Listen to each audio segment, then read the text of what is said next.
Hello दोस्तों, आज का जो सब्जेक्ट है वो है मैथ। और मैथ के इस सब्जेक्ट में मैं आपको प्रश्नावली 7 से संबंधित ए से यानी जो 7 एक्सरसाइज है वो पूरी एक्सरसाइज के फॉर्मूले बताने वाला हूं। और अगर आप फॉर्मूले जान जाते हैं तो हम आसानी से इस प्रश्नावली को हल कर लेंगे।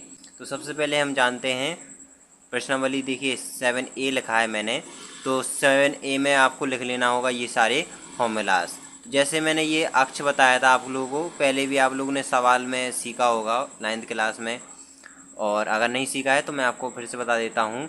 ये जो इस पर बड़ा जो प्लस का साइन दिख रहा है आप लोगों को, इतना बड़ा ये जो साइन रहता है, ये वाला यहाँ से लेकर यहाँ तक का ये रहता है एक्स अक्ष, और यहाँ से यहाँ तक का ये जो रहता है वाई अक्ष। और ये इस साइड का जो रहता है ये प्लस का रहता है, और वाई का जो रहता है ये प्लस का रहता है। पहले कैसे होगा, यहाँ पर ये प्लस प्लस का, इसकी सीध में ये प्लस का हो जाएगा तो ये माइनस का हो जाएगा। और यहाँ पर ये माइनस माइनस का, देखिए यहाँ भी एक माइनस का है, यहाँ भी एक माइनस का पड़ रहा है। ठीक है, इस प्रकार से। अब जैसे यहाँ पर ये प्लस का है तो यहाँ पर ये प्लस का हो जाएगा, और एक यहाँ पर माइनस का हो जाएगा। अब जानते हैं एक्स अक्ष और वाई अक्ष।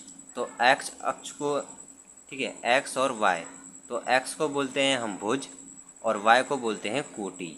ठीक है, अगला है इसमें ये है कि जब वाई अक्ष पर बिंदु तो एक्स होगा 0, और जब एक्स अक्ष पर तो वाई होगा 0 यानी 0।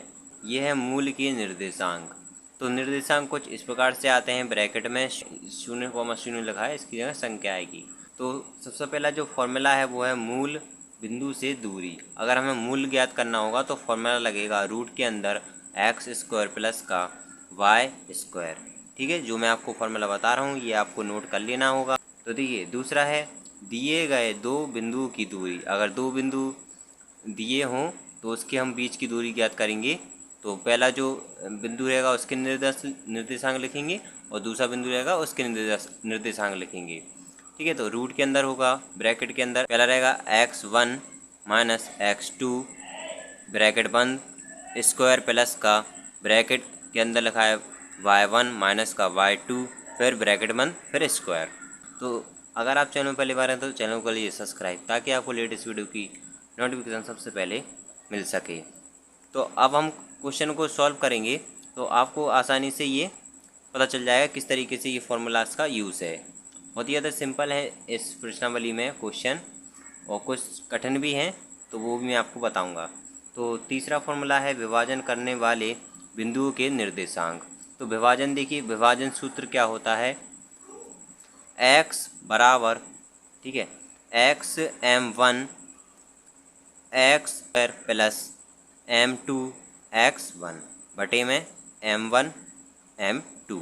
m माने होता है अनुपात में दिया होता है, वो है y बराबर m1 y plus m2 y और 1 y1 है। ठीक है, और बटे में है m1 m2।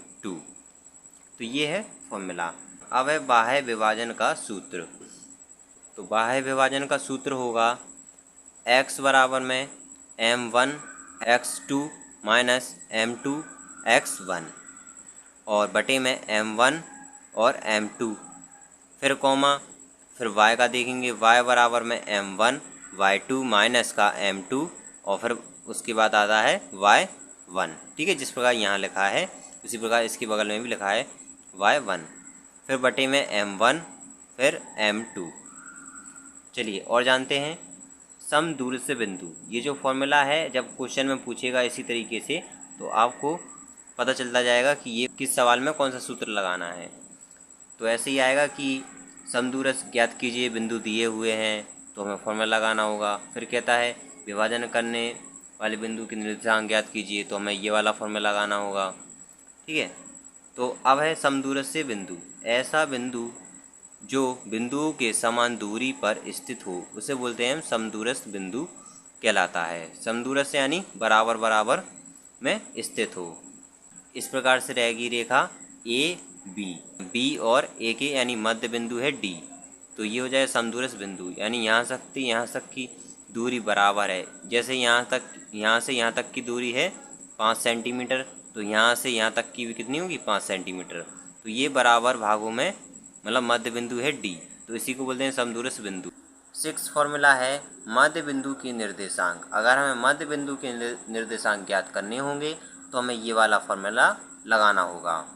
अगर अच्छा आपके मन में एक डाउट आ रहा होगा कि x1 और x2 क्या है, तो जैसे कि एक जो निर्देशांक है ये यानी a मान लीजिए, b निर्देशांक हो जाएगा ये।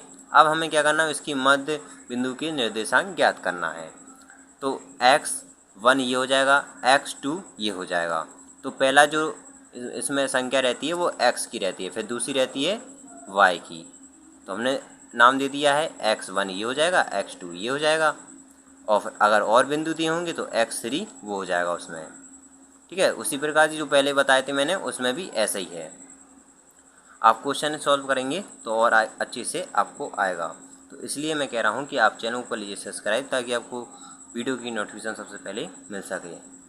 तो देखिए मध्य बिंदु के निर्देशांक में हम फॉर्मूला लगाएंगे x1 प्लस का x2 बटे में 2, y में इसी प्रकार y बराबर में y1 प्लस y2 बटे में 2। ये हो गया मध्य बिंदु के निर्देशांक का फॉर्मूला। अब जानते हैं त्रिभुज के केंद्रक के निर्देशांक। तो इसमें क्या होगा, x बराबर में x1 plus x2 plus x3, क्योंकि इसमें तीन जो कोने रहते हैं एक तरह से कह सकते हो। देखिए ये है a, ये है b, ये है c। तो इसमें कितने हैं, 1 2 3। तो उसी प्रकार से 1 2 3 और बटे में 3। ठीक है, तो ये हो जाएगा त्रिभुज के केंद्र के निर्देशांक का फॉर्मूला। फिर उसी प्रकार के y का है y1 प्लस y2 प्लस का y3 बटे में 3। ये हो जाएगा त्रिभुज के केंद्र के निर्देशांक का फॉर्मूला। अब है त्रिभुज का क्षेत्रफल का फॉर्मूला। अब क्वेश्चन आता है कि उस त्रिभुज के क्षेत्रफल का फॉर्मूला लगा के या सूत्र का प्रयोग करके हल कीजिए सवाल को। तो हम क्या लगाएंगे, त्रिभुज के क्षेत्रफल का फॉर्मूला लगाएंगे। हमें जो निर्देशांक दिए होंगे उनको हम मान रख देंगे जिस प्रकार यहाँ पर रखे हुए हैं। जैसे कि x1 का जितना दिया होगा हम x1 का रखेंगे उतना। तो होगा बराबर में 1/2, और ब्रैकेट के अंदर बड़ा ब्रैकेट लगाएंगे क्योंकि अंदर भी छोटा ब्रैकेट लगा हुआ है, इसलिए हम बड़ा ब्रैकेट लगाएंगे। 1/2 पहले त्रिभुज का क्षेत्रफल, फिर x1, ठीक है ब्रैकेट, फिर y2 minus y3 bracket plus x2, फिर ब्रैकेट के अंदर y3 माइनस y1 ब्रैकेट 1, ठीक है, प्लस x3 हो जाएगा। फिर इसका ब्रैकेट, फिर y1 माइनस का y2 ब्रैकेट बंद। तो ये हो जाएगा फॉर्मूला। तो अगर आपको त्रिभुज का फॉर्मूला नहीं याद हो रहा है, बड़ा लग रहा है, तो आप इसको इजी कर लीजिए। कैसे कर लीजिए, जैसे यहाँ पर लिखा है 2 और 3 कितना हो जाएगा, 23 हो जाएगा। यहाँ पर लिखा है 3 और 1 तो हो जाएगा 31। अब यहाँ पर कितना लिखा है, 1 और 2 लिखा है ना, देखिए थोड़ा थोड़ा दिख रहा होगा आपको, तो हो जाएगा ये 12। तो याद कर लीजिए 23 31 12, 23 31 12। बस अब ये लिख दीजिए 23 31 12, फिर ब्रैकेट लगा दीजिए इसके बाद। और फिर ये थोड़ा अच्छा नहीं लगेगा तो इसके लिए हम y लगा देंगे, यहाँ भी y लगा देंगे, यहाँ भी y लगा देंगे, और फिर x1 लिख देंगे, x2 लिख देंगे, और फिर x3 लिख देंगे। तो इस तरीके से आप लोग इसे आसानी से याद कर सकते हो। तो ये तो हो जाएगा त्रिभुज का क्षेत्रफल का फॉर्मूला। अब जानते हैं तीसरा जो फॉर्मूला रहेगा 3 बिंदु। जैसे कि 3 बिंदु दिए होंगे, ए बिंदु ये, बी बिंदु ये, सी बिंदु ये। तो इसमें मानेंगे x1 y1 x2 y2 संख्या दी होंगी इनकी जगह पर, ठीक है। तो आपको नीचे लिख लेना होगा पेंसिल से, उस तरीके से सॉल्व करेंगे। फिर x3 y3 इस प्रकार से लिख लेना होगा। तो जब संदेह बोला, यानी ये बोले ना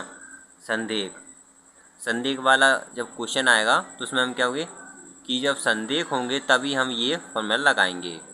कौन सा वाला फॉर्मूला लगाएंगे, ये वाला जो हमने त्रिभुज में लगाया था। बस 1/2 लिखा था ब्रैकेट के बाहर, केवल वह हट जाएगा और बाकी जो फॉर्मूला है वही लगा देंगे। ये वाला x1 ब्रैकेट के अंदर y2 माइनस y3। ये नोट में है, वेरी मोस्ट इम्पोर्टेंट है। इसमें एक क्वेश्चन आएगा तो उसमें ये यूज़ करेंगे हम, ठीक है। तो लिखेंगे जब m1 व m2 के मान ऋणात्मक हो यानी नेगेटिव हो यानी माइनस का हो, तब हम बाह्यता विभाजित करेंगे। अगर जब जो m1 व m2 के मान कैसे हों, ऋणात्मक हो, माइनस में हो, और जब m1 व m2 के मान धनात्मक हों, तब यहाँ अंता विभाजित करेगा, ठीक है। तो ये जो लाइन है आपको लिख लेना होगा। अब ये लाइन का हम एक इसमें क्वेश्चन है उसमें लगाएंगे इस लाइन का प्रयोग करके। तो आई होप कि आपको वीडियो पसंद आए होगी। पसंद आए तो लाइक कर दें और साथ ही चैनल को सब्सक्राइब कर दें।